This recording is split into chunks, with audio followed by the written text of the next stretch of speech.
Thank you for joining us today for Succession Planning, Constructing the Road Ahead, part of the Small Business webinar series. My name is Duke Wynn Abrahamson. I am the Executive Director of the Asian Pacific American Chamber of Commerce, also known as APAC. This year, APAC celebrates our and US-based companies and promoting the economic advancement of the Asian American Pacific Islander. Businesses owned by Asian Americans with heritages from China, Japan, the Philippines, and India, among other countries, Fortune 500 corporations, entrepreneurs, business professionals, cultural organizations and associations, and political and government dignitaries have supported APAC throughout the years and are the reason for our success. We are a collective voice for 30 plus Asian and Asian Pacific countries. We are able to do this through our strategic partnerships with Asian cultural associations throughout Michigan and nationally, and through our sponsors. Thank you to General Motors for supporting the AAPI small business community. Thank you to Meijer for supporting our speaker, Caleb, today, and National ACE for being our national partner. Let me begin by introducing Nana. Nana is APAC's Small Business Action Committee member. Nana is a talent and leadership consultant at Potentia LLC, specializing in helping leaders and organizations build high-performing teams that deliver results. She has over 15 years of experience supporting both international and local companies to optimize their talent and leadership through effective people strategies, talent development, and leadership programs in achieving business goals and organizational effectiveness. Nana? Thank you, Du, for a very insightful introduction. Hi, everyone. I'm Nana Patsage, or in short, Nana. So serving as a committee of the APAC Small Business Action Committee with the goal of supporting small Asian businesses through different events like the webinar that we're going to have today. We'll hear from Caleb and other educational events. We would like to serve you better and would like to hear from you about what knowledge you would like to gain and what issues you are facing so we can provide the right information and the right experts to support you. So please connect with us and let us know what you need so we can support you better. As for today, I'm very excited for you to join us and hear from caleb.sheng about the succession planning process. What's working, what should you be aware of when you want to retire and when you want to sell your business. Caleb.sheng is the expert leader in this topic. He is the Client Partnership Officer of Waldo Wealth Partners. He also has a lot of accomplishment and was recognized by the Oakland County to be one of the leaders in 40 under 40 of 2022.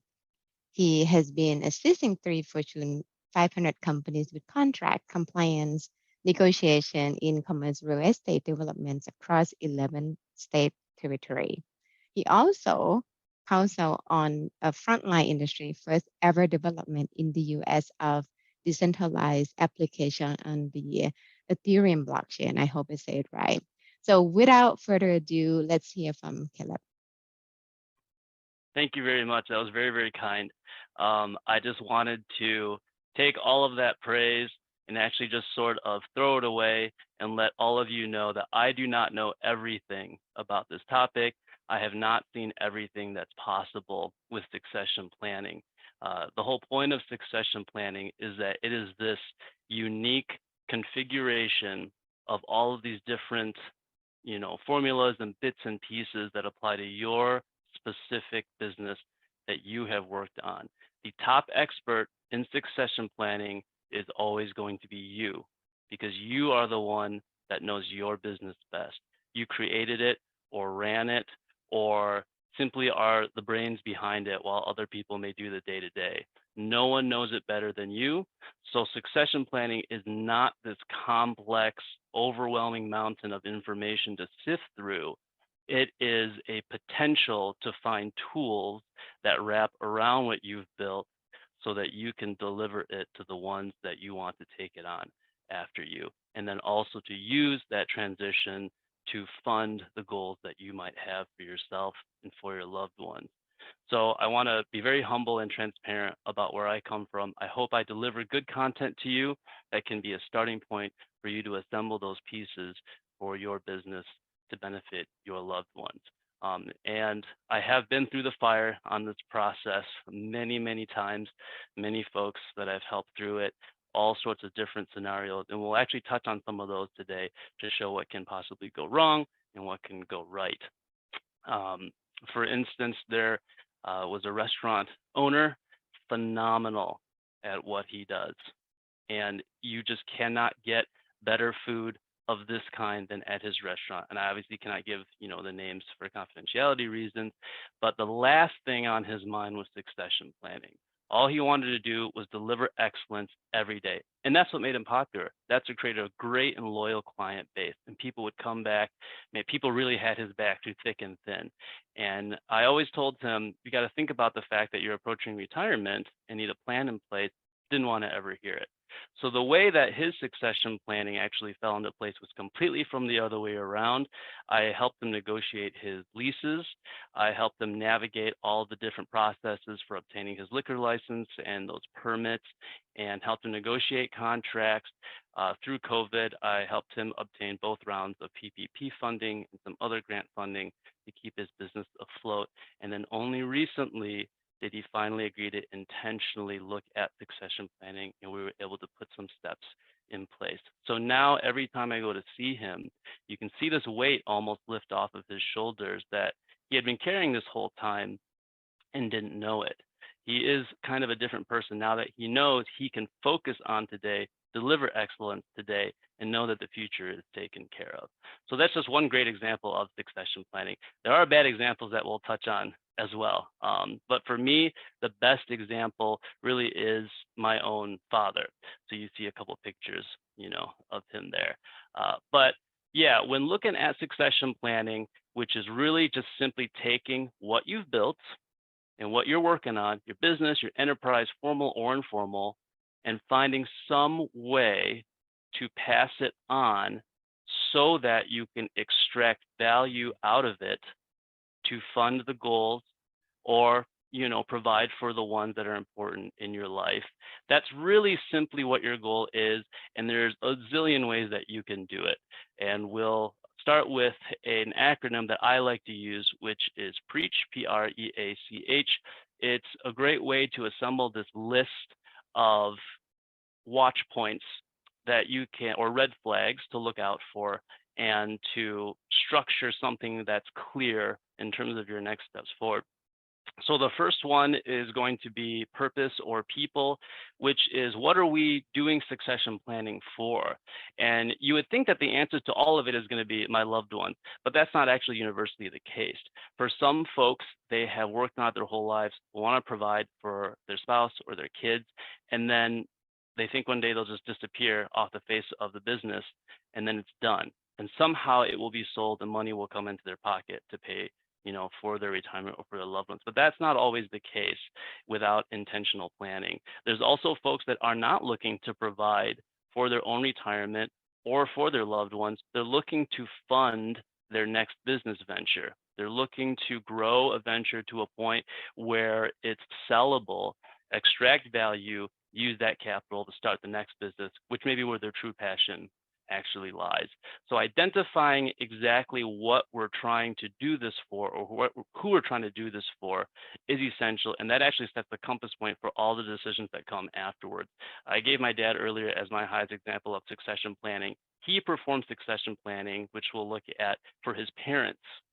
That was the example that he gave. So he did succession planning upstream because his parents believed you just work hard, provide for your loved ones, and then it's just a question mark at the end. They thought that they would retire back to Hong Kong, and that would kind of be it. Didn't have a clear plan in place.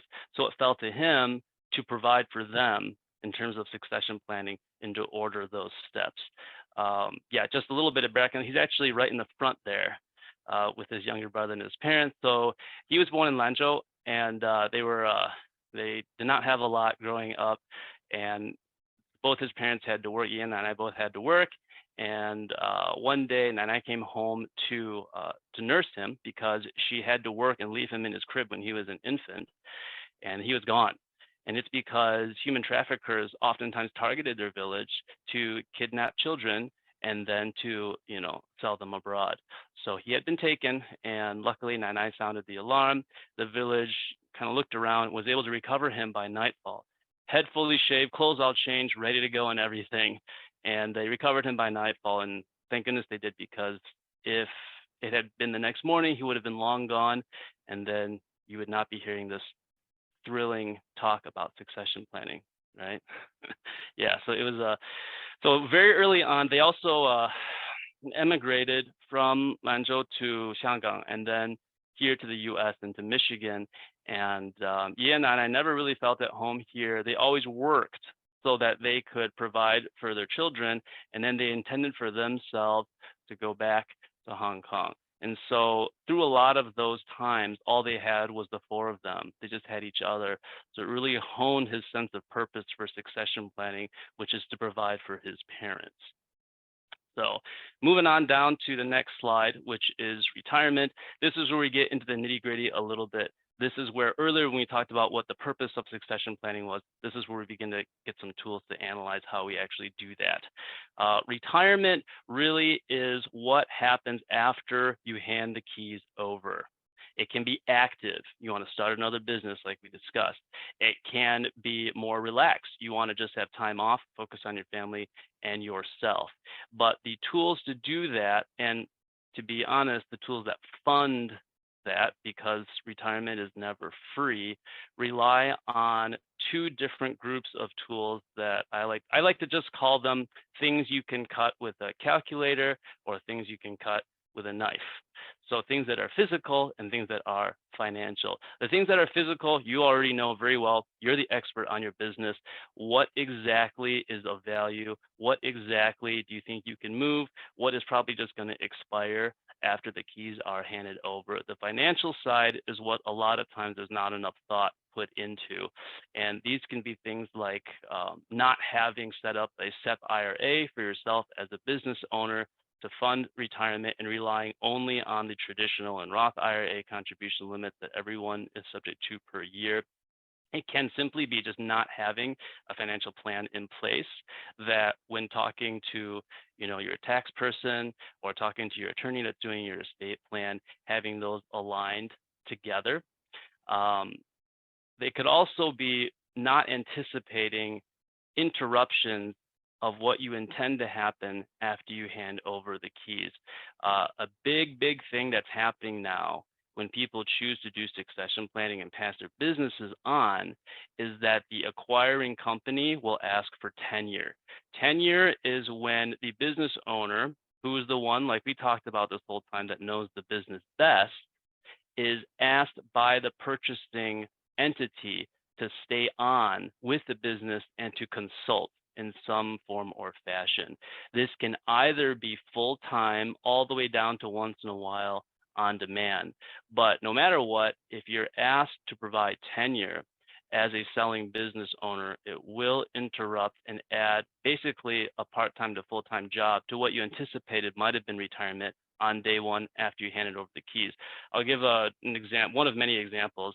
There was a development company that sought to acquire a firm that performed a specialized service inside the pipeline of that development process. They were very good at what they did. They had a lot of huge national clients, and so they were very, attractive, and they brought them on. Well, the person that started it in his basement, and he worked on it till the day he handed the keys over. And so he really thought, wow, I've built this great thing. I'm going to sell it for enough money to fund my retirement. I'm going to walk away and enjoy my life, enjoy my grandkids. But that's not what happened, because after the keys were handed over, he looked in his agreement and realized that they had said that they could have him for up to a certain amount of hours per week in person. They could call him in. for his expertise, because they later discovered, and they were glad they put this provision in as the buyer, that a lot of these great big fancy relationships that he formed that were providing revenue for his firm were because he personally had relationships with these large client folks that were assigned to award work contracts out. So without that actual direct personal relationship between himself and those folks that were in charge of awarding contracts at those clients' firms, the revenue was not going to come in. They were going to just send that work elsewhere. So they actually needed his face and his handshake there for a period of time afterwards. And moreover, as is very common in these contracts, if he did not meet his obligations under the contract, one of which was tenure, that would jeopardize the payments that they'd owed him over a period of 10 years to pay for the business. So suddenly, this revenue that he was depending on from selling his business to fund his retirement was jeopardized if he did not upset his own work-life balance to basically go back to work for them whenever they needed. So had he looked at that beforehand, had he had an attorney look at that contract beforehand, that would have been spotted, and he would have been asked, is this really what you want for your life afterwards? Had he talked to his financial advisor, they would have said, are you prepared for, in both cases, if this revenue stream shuts off or not? So, So go ahead. Caleb, I actually love that story. And I'm wondering if you could give us like an average about how long that tenure is, just because from my experience, a lot of the AAPI parents that are retiring or planning on retiring, they wait until the very last minute because they are scared to retire because they've done this business, they've owned this business, the only thing they know is work. And I know for a fact, my dad had a hard time with retiring because he's like, I don't know what to do with my life. What am I supposed to do every day? I wake up every day and I go to work, and then tomorrow I wake up and I have nothing. So if they plan to have this tenure within that contract, they can kind of wean off and kind of slowly get into the groove of retirement. How long do you think that something like this would be, like the 10 years? Well, everything you said is absolutely correct. And then unfortunately, there is no average. So it completely varies by industry and what the business does. And this is, again, where the expertise of the business owner in knowing your business best, you're going to be really the only reliable predictor of what would constitute a reasonable period of time when they can expect that the founder or the owner operator stays on board to help them with the transition. This is something where the business owner, if they're aware that there may be this ask, is in control, because if they essentially hold the intellectual property of the way the business works in their head, then they are the authority that can tell the buyer, well, I know that when you buy other businesses, you say someone needs to stay on for 2 years, up to 20 hours a week in the first quarter, and then up to 5 hours a week for the entire rest of those 2 years. I'm here to tell you that I have created processes in the way that my business runs that makes it not necessary after I basically give you orientation for 90 days. So I don't need to stay on for longer than 90 days. Or you can flip it another way if you're willing to work a little bit and you don't want to just be doing nothing the very next day, and you say, yeah, I want to feel useful, make some money. Why not? I just don't want to have to get up and get in there at 8 o'clock every single day. You can flip it around and structure it differently as well and say, you know what? This really does take a longer amount of time for your folks to ultimately sit in the driver's seat and do what I do every single day. So if you keep me on, though, I expect that the value that you're looking to purchase the business for increases accordingly. There could be a lot of other ways, like if you have personal relationships with your customers, it's very powerful. It's very hard for someone to automate a personal one-to-one relationship, like with the restaurant owner, that I mentioned before. So being there and saying, hey, this is how you get my book of business to stick around, and you don't get the attrition of half of them leaving within 60 days or however many business cycles is typical. Keeping me on is going to keep them there. Pay me for my time spent working for this. And then also being very clear too that the independence of the payment for the business that's owed to you and the obligations you have to provide tenure afterwards are as independent and separate as possible. They are going to always want to hang that purchase money over your head to make sure that you jump when they say jump during your tenure. You want to separate those as much as possible, and the time to do it is on the front end when you're still coming to terms with the person that's buying the business. So it's all above board. They understand it. There's no nasty surprises. They know that you want to live your life afterwards, and you're doing them a favor, which should be paid for, of consulting them after you've handed over the keys.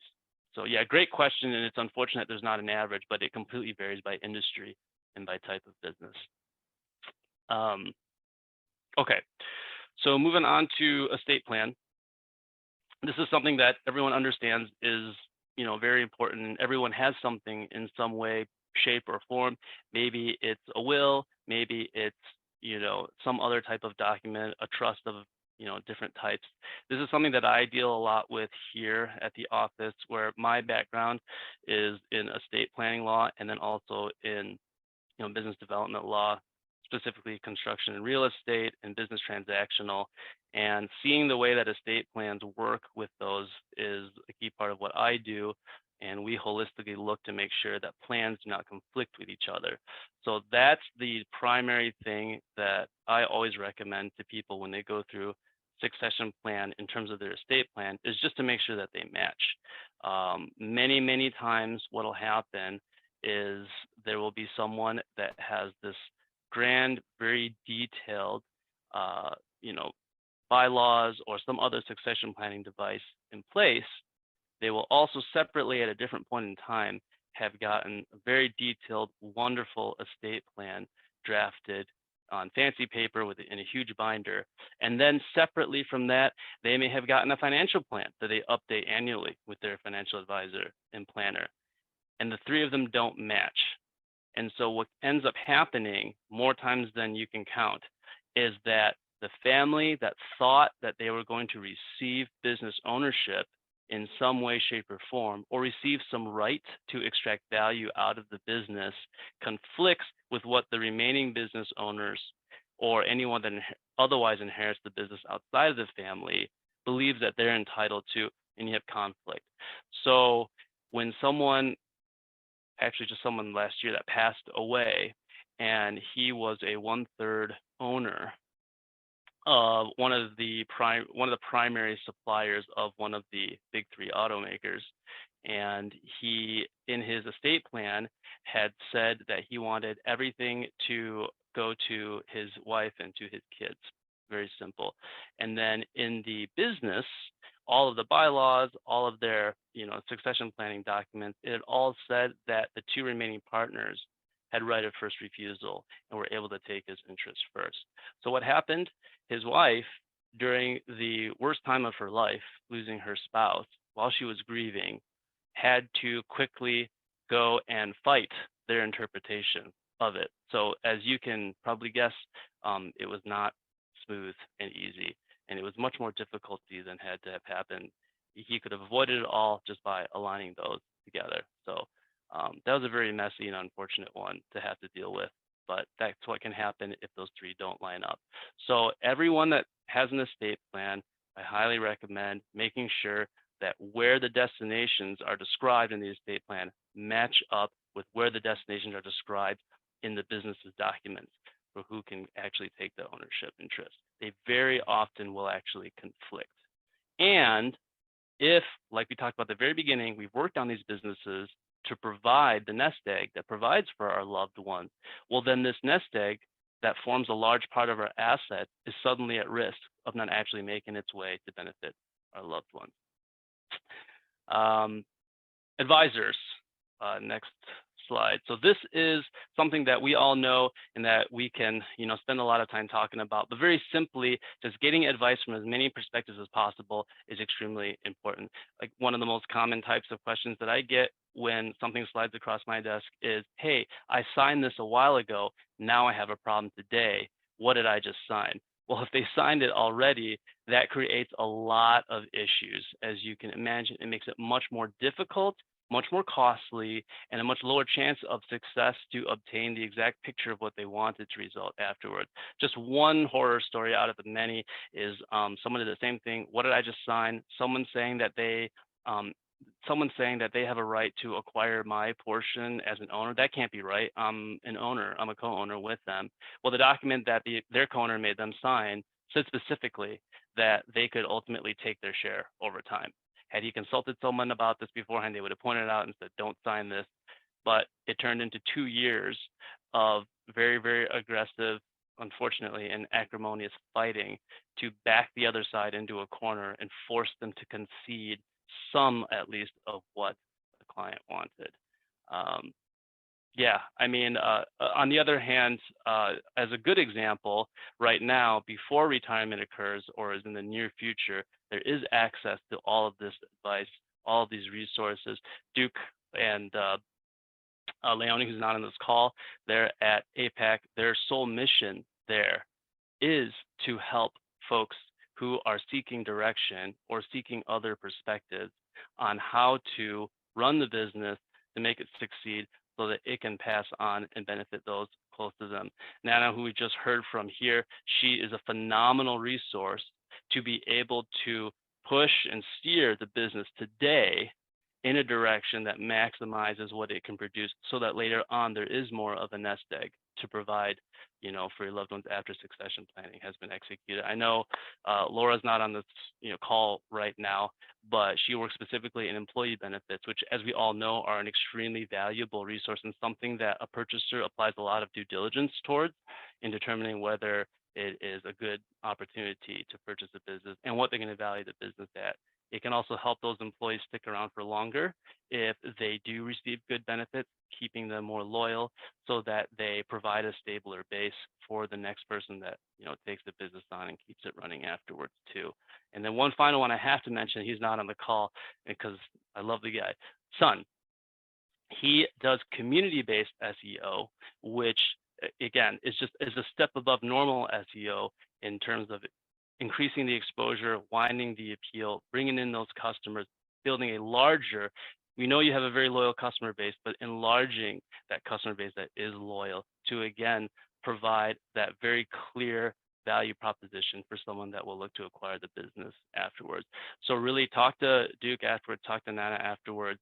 These are people that can point you in really good directions and provide great help that is oftentimes not out there, not available to people that are not part of organizations like APAC.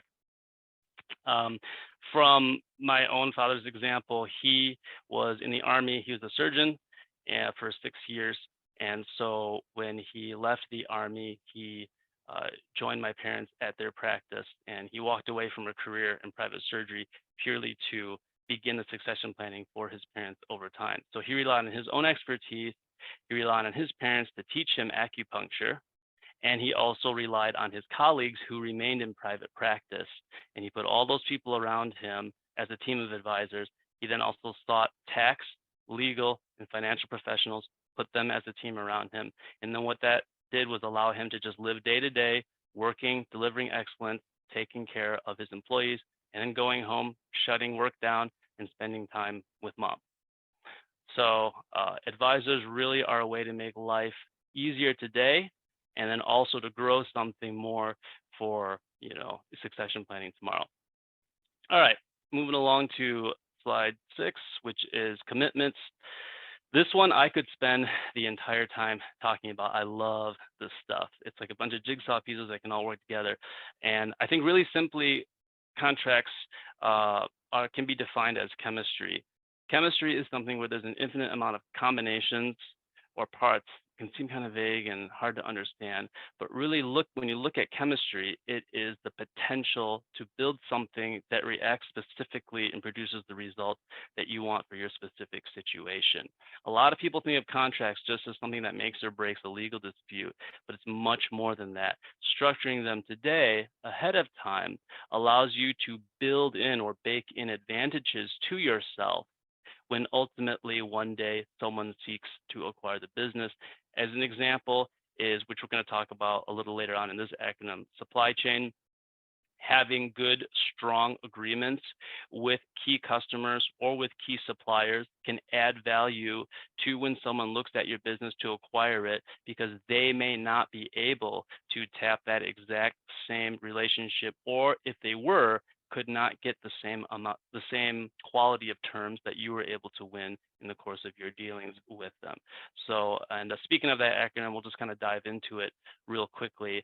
ISEL is a handy watch list to use to identify where all this documentation is, because we all know that there are commitments that have to be made by our business, and there's value that we all believe our business has, but what proves it? What actually can you put in front of someone that has them says, okay, I will put a price tag on this and add this to my purchase price for your business? Unfortunately, even though we know that that value is there, a stranger that walks in and conducts due diligence does not. And so what they will believe is paper. Where is the paper that actually verifies everything that we're saying is true about both the value and the commitments that our business has? So internal, these are your internal documents, like for an LLC, your operating agreement, or for a corporation, your bylaws. That will oftentimes have, you know, succession planning snippets in there to use as a reference point as well. These can also very key be things that you would think are sort of throwaway documents, like employee handbooks or employee agreements. Well, they'll just make new ones, right? Employee handbooks are a very fast growing subject of concern, because more and more the law leans on employee handbooks as the gap filler or the interpreter for whether an employee violated a duty that they owed to the company, or the company violated a duty that they owed to the employee. Employment agreements are usually very short or small compared to the scope of what the employee has to do. And the reason for that is because employment contracts are oftentimes one of the first things that a business owner will put in front of a key employee. And you don't want to make it scary. You want to make it easy to understand. They sign it, they get brought on board, right? The handbook is the one that goes into detail. And the handbook is oftentimes the make or break between whether the business owner later on turns out owes the employee because there's a dispute in grounds of separation or some other violation that's claimed. And so the employee handbook and the employment agreements can be a large source of potential liability after the keys have been handed over, and any purchaser worth their salt is going to take that into account. They're going to examine those, and they're going to use vague or anemic employee handbooks and employee agreements as an excuse to lower the price, because they're going to say, hey, these are vague. I could be exposed to liability in the future after you're gone. You need to compensate me for that risk. So internal documents very key. Supply chain, we kind of touched on already, so I'll kind of skip that. Just above and below you on the supply chain, engine or edge, this is what we mentioned earlier sets apart your business. This could be any number of things. Is it the relationship that you have with people? People know you, people trust you, people send their loved ones to you, and it's hard to replace that without you as the person. Is it you as a person, what's in your head in terms of processes? You know a special way to do something that makes it more efficient. For instance, here we produce a lot more than a lot of other firms simply because we're obsessed with process efficiency. We work weekly on that to identify friction points, and because of that, we're able to provide really good service and not rake people over the coals cost-wise. And therefore, we outcompete some other folks. We have to keep those processes proprietary, because if we shared them, then that would give others a competitive advantage as well. You probably have the same thing and might not know it yet, so it's a good thing to go and look through. If you find them or discover that you have them, writing out the procedure. It sounds very boring, but it can be very key and add a lot of value to a business when someone is looking to purchase it. Writing out those procedures that people have to follow, or that identify what makes your process special. It could be not the process, it could be your product itself. It could be the intellectual property, so your patents, your copyrights, all of those things. Are they in order? Is there something special? Even just the name or the logo itself that people recognize and drives business in the doors, are those properly legally protected? Okay, so going on to the first L, which is land. I just use land because that's the one that most people think of when they think of fixed costs. These are your fixed costs and obligations. Lease, it could be equipment rentals, it could be a number of other things that you had to pay for or put value into that will continue to give value to people after you're gone. And the reason that's important, obviously, is so that you're properly compensated for having invested in something that will continue to benefit one who acquires the business afterwards. That also could be something that ties into the next L, which is liabilities, which is financing agreements. Financing agreements, also commercial leases, and a number of other very large documents that deal with a lot of money. They will oftentimes require personal guarantees. You may have actually signed these without even realizing it when you did your lease, because there were so many signatures involved. But oftentimes for large obligations, it is not the business that is ultimately liable for the costs that run on for the term, 5, 10 years, whatever it is. It is the person. A personal guarantee means that if Caleb LLC cannot pay back the lender or pay the landlord for the entire period of time, that lender or landlord can choose to push aside Caleb LLC and reach into Caleb's pocket and take the money that they're owed.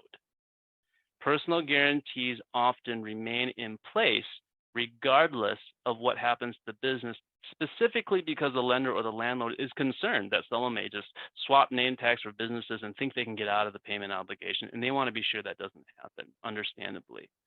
So ensuring that those personal guarantees are canceled or transferred to the person that will purchase it is going to be very, very important. What you don't want to happen is to be 2 years into a 5-year lease, and then in the 3rd year, the buyer just decides not to pay rent, says they're insolvent, and then the landlord comes after you for it. You've been enjoying your retirement for a year and a half at that point, and suddenly you get this scary legal notice that you owe all of this money to this landlord immediately. There's a second scary element to these, which is that oftentimes when there is a violation of the payment contract or the loan contract or the lease, that allows the lender or landlord to do what's called acceleration. Acceleration is when payments that were going to be due monthly or annually for the entire period of time, because of a violation, the person that's owed the money gets to accelerate those payments all up to today and say all of this is due. It's like a balloon payment in a sense. And they're able to do that if they claim there's a violation. What is one of these violations? If at least a certain percentage of business ownership transfers to someone else, which is what happens in the succession plan. Side note, this is also very important if you're consulting your tax advisor and they recommend perhaps bringing on a spouse or someone else as a partner for tax purposes that could be tax advantageous in your specific situation. Keep in mind that while that may be a good tax move, you may need to seek the written approval of whoever you owe funds to, either lease payments or repayments for a loan to, because they may have a provision where if you give any of the business away, that's technically a violation of that contract, and boom, you have the possibility that they can accelerate the payments that are owed to them. Yeah, liabilities also are for the typical things you would think of. I'll give you a real life example. Someone decided to acquire a location out of state, and they did a 1-page agreement. They thought that was awesome because that meant that the person had no problems, was just freely giving it to them, no headache, just 1 page, anyone can understand it, right? Well, this location had been selling equipment, during its whole existence. After the keys were handed over, that equipment that was sold prior to the keys being handed over resulted in 3 different fires at different buyers' homes. So suddenly this 1-page agreement became a nightmare because it did not in detail identify who would be responsible for repaying these claims and for handling all of this. Was it the person that sold the equipment, or was it the current owner at the time those were reported? So as you can guess, that also did not resolve smoothly or amicably at all. Are we on slide? Well, before we move on, Caleb, I have a question from the audience. So what's the recommendation of when business owners get started on succession planning? Oh, well, that's a very good question. To me, not only does it make it less intimidating or something to go through, but it's just practically better, is to really start today. But don't worry about doing all of succession planning. Just this list of acronyms, just pick the one that you think you have the answers to and just start there. It's almost like writing a long, complex essay where you can just start anywhere in the middle with a topic that you know about and then work your way towards the things you don't know as much about. A good thing to do is to take the acronym and then just to check off the things that you think you know very well and that you can take action on. Put a question mark next to items that you think you need to consult someone on. And then at the end, after you've gone through the list, start calling up all of those people together. That way, it becomes a project to work on rather than a tax constantly on your life going forward, as you're already spending all of your time and energy running your business. Don't be afraid to just leap into the middle. If you have a will already, just start at E then. Just look at that. If you already have people that you can talk to, you have access to, Duke and Nana and Sun and Laura and all of those folks right here. And you say, you know what, I'm going to talk to them soon anyway. Just start there. Starting at least today is better than waiting until you think you may have time to tackle this whole list later on. And you'll find that you have a lot more tools in your tool belt than you may have thought at first when you heard about succession planning and perhaps didn't know where to start. It can be encouraging just to start somewhere that you know. But yeah, I would start today. Just look at something, keep it on your mind, and just work on what you know. When you find something that you don't know, put a question mark next to it, and then talk to any of us, and we can help you on your way there. Okay? But yeah, great question. Really quickly here, this is them. This is an old picture of them, all four of them, once they grew up a little bit. So I just like that picture a lot. Okay. All right. So now we can go to handoff. Oh, we're on handoff already. Edge, can you go back one slide really quickly to commitments? I just like this picture a lot. So just one sidebar about this story. Baba never bragged about his time doing anything. He never bragged about his accomplishments. And one thing he did like to tell me, though, is that in his starting officer class, a lot of people gave him a lot of grief, specifically, for his race. But he outranked them fast enough that all of those people from his officer class had to salute him a couple of years down the road. And it made him very happy. So he wasn't one to hold a grudge or anything like that, but he did. It was obviously close enough to his heart to talk about that. So, okay, so now on to handoff. Okay, handoff, this is what we've been preparing for, right? This is what we've all kind of built up to. The day is coming, we're looking at the documents, and we're closing the transaction, handing over the keys.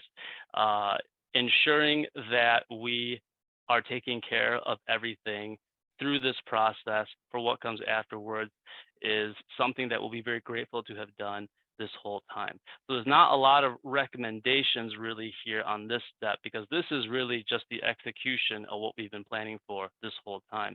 But another horror story from cases that have been brought to me, there was someone who did not properly succession plan, thought he had taken care of everything in terms of the valuation of the business, and it was true, got a good sum for it, but assumed that because he took care of his employees for 30 some years, some of them, that the purchaser would also feel that exact same amount of loyalty towards his employees that had relied on him to provide for their families this entire time. It was such a part of his instinct that he didn't think to put it on paper. And of course, the purchaser's not going to bring it up. One less obligation they have to fulfill, that's great by them. Well, they went through and did basically an audit of the workforce and let go a lot of them. One of the ladies that was let go had worked there, was one of the ones that had worked there for over 30 years. She received a diagnosis of cancer and was without a job and without health benefits to pay for that treatment. So these are very results that can happen, not just to ourselves, but for those who depend on us when we pass things on, remembering that there's other people in the back of the car when we look to put someone else in the driver's seat is something that's very important to do, I feel, just as an obligation. So, but a good example is Baba. He, again, he learned directly from his parents and he practiced with them. And then they started to snowbird in Shangang for half the year. and he was there as the sole face of the business. And then one day when they fully retired there, when he fulfilled his goal in succession planning to completely take over the business, by that point, he had been the face of the business to their patients for over a decade. And so it was very smooth, went without a hitch, and his parents, lived out their days in the place that they wanted to. And he was able to, as we said before, go through his life with all of the planning in place and the advisors around him, able to provide for his employees, deliver excellence to his patients, go home and spend time with mom. He did this one day on February 12th in 2019. And then the next day, if you want to go to the next slide, I got this voicemail after I got out of a meeting from mom. So he had worked a full day and had suddenly passed away. And that's when mom found him, was the next morning. So if you want to go to the next slide, going through this process and helping mom administer the estate, I realized that he had actually done succession planning for a second objective. All the way at the beginning, we talked about purpose and people. He had been doing succession planning upstream for his parents. He had also been doing succession planning downstream for my mom. He did all of these steps that are on the slide. And today, I am 20 minutes away from my mom and seeing her live a life with peace of mind because of what Baba had done in succession planning that entire time. So succession planning really can be this powerful. You can do it for more than just one objective or purpose. You can, just like Baba did, provide for the loved ones in your life if planned correctly. It is not just a bunch of legalese and numbers. It really, I believe, is ultimately an act of love, taking what we have poured our blood, sweat, and tears into and using it to provide for those who come after us. And these tools are not hidden somewhere. They are in your hands today, and you can take your first step with it. So I hope this has been helpful. And I know there's been a lot to dig into, but again, that's why all of these resources here that I mentioned earlier are available to you.